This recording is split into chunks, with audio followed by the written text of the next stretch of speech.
আজরাইল রে, জান কবজ করে এত কষ্ট আগে জানতাম না।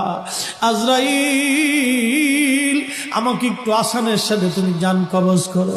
আজরাইল বললেন, হুজুর, আসমানের নিচে জমিনের উপরে আপনার চাইতে সহজভাবে জান আমি কারো কবজ করি নাই।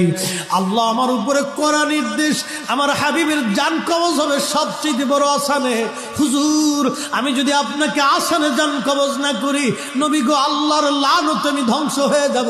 ইয়া নবী আল্লাহ, আমি সেই ভয়ে আপনাকে আসানের সাথে জান কবজ করতেছি।